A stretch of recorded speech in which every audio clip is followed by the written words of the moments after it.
సమావేశంలో ప్రధాని మోదీ రేవంత్ రెడ్డి సమక్షంలో కొన్ని వ్యాఖ్యలు చేశారు.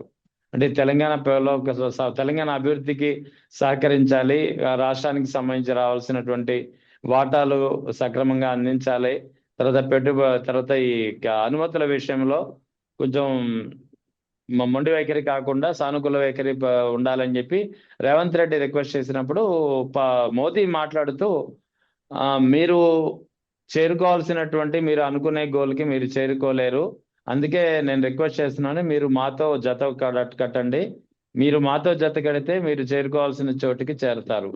ఇది మోదీ హిందీలో చెప్పినటువంటి మాటల సారాంశం. దీన్ని ఎలా అర్థం చేసుకోవాలి?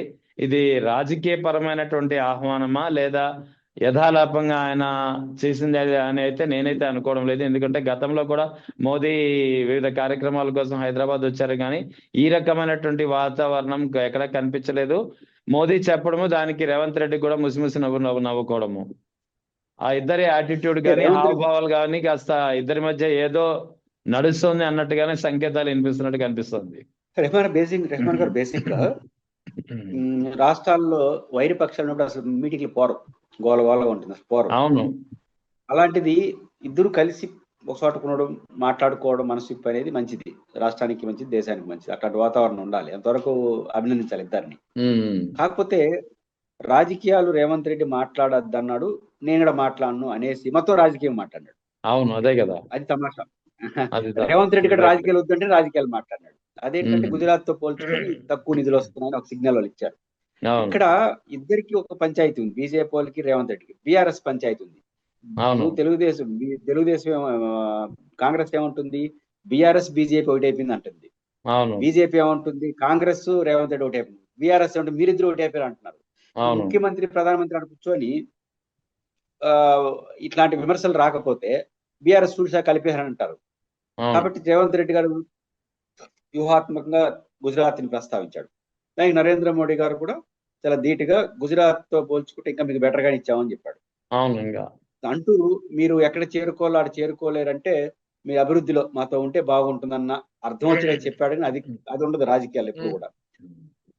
బహుశా రేవంత్ రెడ్డి గారు ఎప్పుడు ఏం చెప్తుంటాడు, నేను పుట్టింది బీజేపీలో, పెరిగింది తెలుగుదేశంలో, సంసారం చేస్తున్నది కాంగ్రెస్ లో అంటాడు.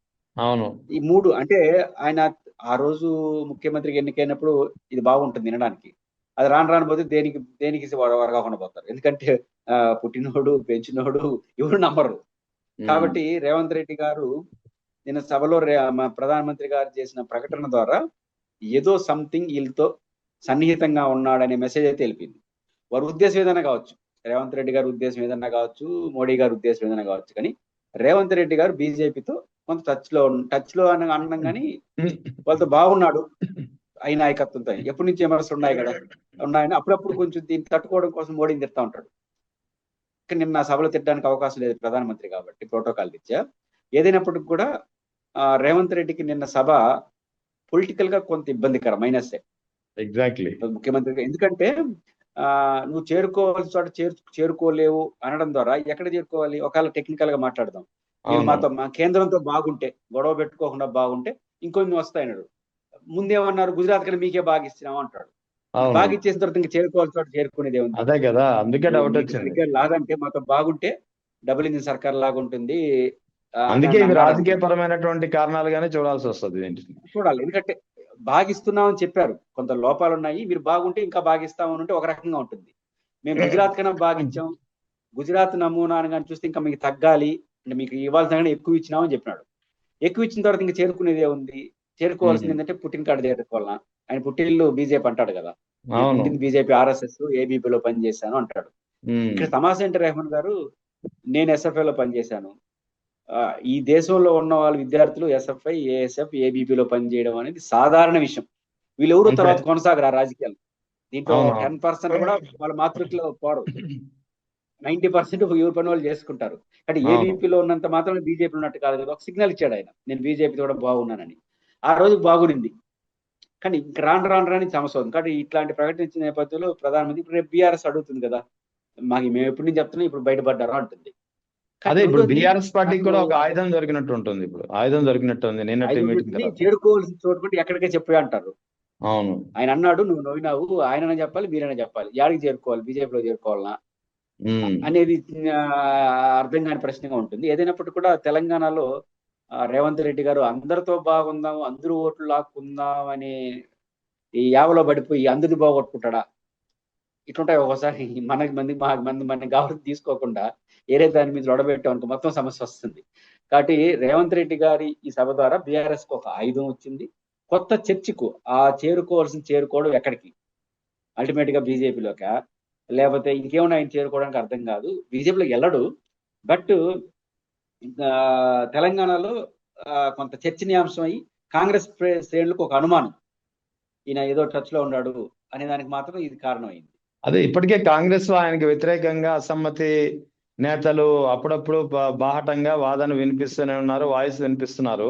సో ఈ నేపథ్యంలో ఈ రకమైనటువంటి వాతావరణం కాంగ్రెస్ అధిష్టానం దృష్టిలో రేవంత్ రెడ్డి పట్ల ఒక అపనమ్మకం ఏర్పడే అవకాశాలు లేకపోలేదు కదా. అపనమ్మకం, అభద్రతాభావం ఉంటుంది.